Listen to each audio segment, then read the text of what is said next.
এ পর্বে শিখব কিভাবে অতি সাধারণ একটি ওয়েব অ্যাপ্লিকেশনকে অসাধারণ সুন্দর একটি ওয়েব অ্যাপ্লিকেশন বানানো যায়।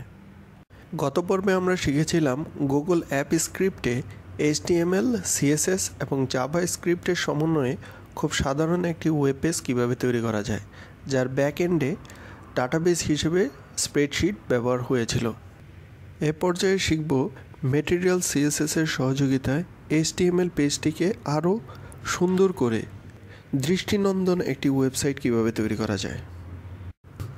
আমাদের প্রোগ্রামিংয়ের মূল পর্ব শুরু করার পূর্বে ম্যাটেরিয়ালাইজ সম্পর্কে একটু প্রাথমিক ধারণা নিয়ে নিই। ম্যাটেরিয়ালাইজ মূলত একটি front end framework based responsive site.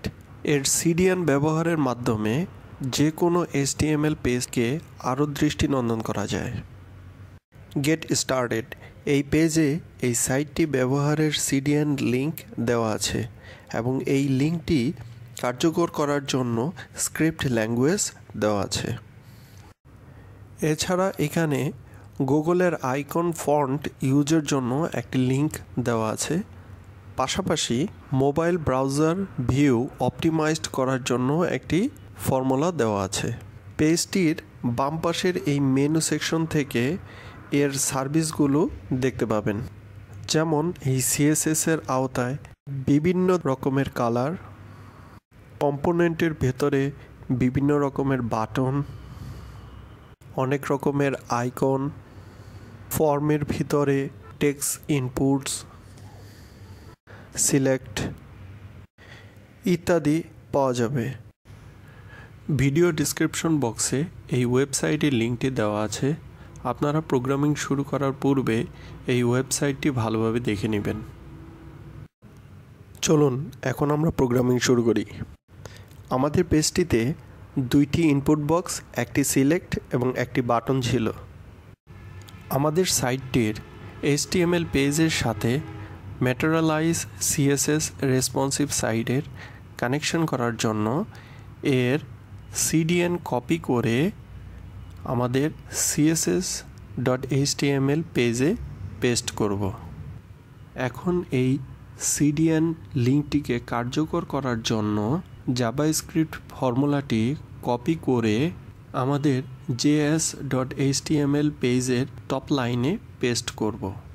Google icon font ইনপুটের জন্য আরও একটি লিঙ্ক কপি করে আমাদের css.html পেজে পেস্ট করব। মোবাইলের সকল ব্রাউজারের জন্য আমাদের পেজটি অপটিমাইজ করতে আরেকটি ফর্মুলা কপি করে css.html পেজে পেস্ট করব। আমাদের পেজটির সাথে ম্যাটেরিয়ালাইজ CSS সাইটে কানেকশনের কাজটি হয়ে গেল। এখন আমাদের অ্যাপ স্ক্রিপ্টটি সেভ করে টেস্ট ডিপ্লয়মেন্ট করে দেখব আমাদের পেজটি দেখতে কেমন হলো। নাইস, কিছুটা পরিবর্তন এসেছে। এখন আমাদের HTML পেজের দুইটি টেক্সট ইনপুট বক্স পরিবর্তনের জন্য ম্যাটেরিয়ালাইজ CSS সাইটের ফর্মের টেক্সট ইনপুট পোর্শনে যাব। এখান থেকে এই ধরনের দুইটি ইনপুট বক্স আমরা তৈরি করব। এজন্য ল্যাঙ্গুয়েজ মার্কআপ থেকে এই অংশটুকু কপি করে আমাদের index.html পেজে পেস্ট করব। এখন আবারও সেভ করে আমাদের টেস্ট ডিপ্লয়মেন্ট পেজটি রিফ্রেশ করে দেখব। নাইস, ইনপুট বক্স দুটো চলে এসেছে, কিন্তু আমরা আমাদের ইনপুট বক্সগুলোকে আমাদের সাইটের একদম মাঝখানে দেখতে চাই। তাই ইনপুট বক্স দুটোকে একটি ডিবের মধ্যে নেই এবং এর ক্লাসের নাম দেই কন্টেইনার। আবারও সেভ করে আমাদের টেস্ট ডিপ্লয়মেন্ট পেজটি রিফ্রেশ করে দেখি। ওকে, ইনপুট বক্স দুটো আমাদের পেজের মিডিলে চলে এসেছে। আমাদের লাস্ট নেইমের মতো ফার্স্ট নেমটাও পরিবর্তন করতে চাই, তাই index.html পেজের প্লেস হোল্ডার অংশটি কেটে দিব। এখন দেখুন ফার্স্ট নেম এবং লাস্ট নেম ইনপুট বক্স দুটো একই রকম হয়েছে। আইডি দুটো পরিবর্তন করে পূর্বের ন্যায় FN এবং LN করি। আমাদের পুরাতন ইনপুট বক্স দুটো কেটে দেই। আমাদের পেজের এই অংশে ম্যাটেরিয়ালাইজ সাইটের ফর্মের সিলেক্ট পেজে এই ড্রপ ডাউন মেনুটি আমরা আমাদের পেজে সংযুক্ত করব। এর জন্য ল্যাঙ্গুয়েজ মার্কআপ থেকে এই অংশটুকু কপি করে আমাদের index.html পেজে পেস্ট করব, যা একটি ডিভের মাঝে নিব এবং এর ক্লাস হবে রো। অনেকগুলো ডিভ হয়ে গিয়েছে, তাই এগুলো বোঝার জন্য কমেন্টস করে রাখি। আমাদের অপশনগুলো কপি করে এখানে পেস্ট করি। ড্রপডাউনের লেভেলটি পরিবর্তন করে প্রফেশন করি। পুনরায় সেভ করে টেস্ট ডিপ্লয়মেন্ট লিঙ্কটি রিফ্রেশ করে দেখি। অপস, আমাদের ড্রপডাউনটি কাজ করতেছে না, কারণ এটাকে ইনিশিয়ালাইজেশন করতে হবে। এই জন্য ম্যাটেরিয়ালাইজ সিএসএস পেজটির ইনিশিয়ালাইজেশন সেগমেন্টের ল্যাঙ্গুয়েজের এই অংশটুকু কপি করে আমাদের জাভাস্ক্রিপ্ট পেজে পেস্ট করব। এখন আবার সেভ করে লিঙ্কটি রিফ্রেশ করে দেখি। ইয়েস, ড্রপডাউন মেনুটি সঠিকভাবে কাজ করতেছে। আমাদের পুরাতন ড্রপডাউন মেনুর আইডিটি কপি করে নতুন ড্রপডাউন মেনুতে পেস্ট করি। এরপর পুরাতন ড্রপডাউন মেনুটি কেটে দেই। এখন আমরা আমাদের বাটনটি পরিবর্তন করব।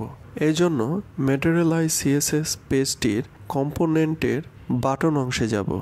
এখান থেকে এই বাটনটির ফর্মুলাটি কপি করে আমাদের পেজের বাটন অংশে পেস্ট করব।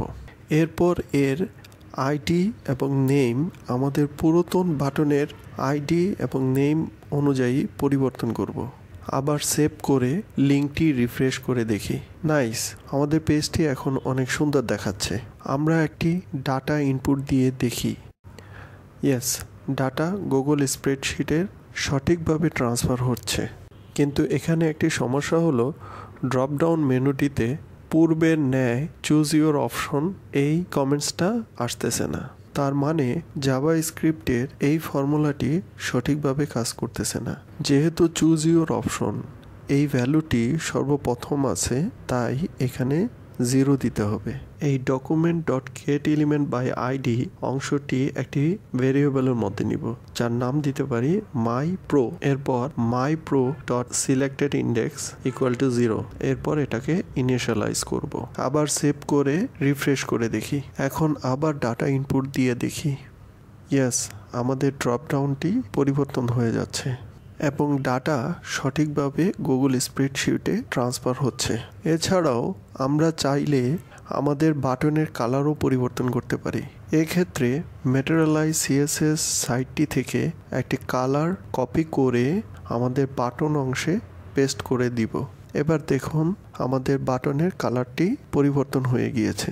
একইভাবে বাটনের আইকনও পরিবর্তন করতে পারি। এক্ষেত্রে ম্যাটেরিয়ালাইজ সিএসএস সাইটটি থেকে আইকনের পেজটির যে কোনো একটি আইকনের কি নেম কপি করে আমাদের বাটনটিতে পেস্ট করে দিব। এরপর একইভাবে সেভ করে লিঙ্কটি রিফ্রেশ করে দেখি।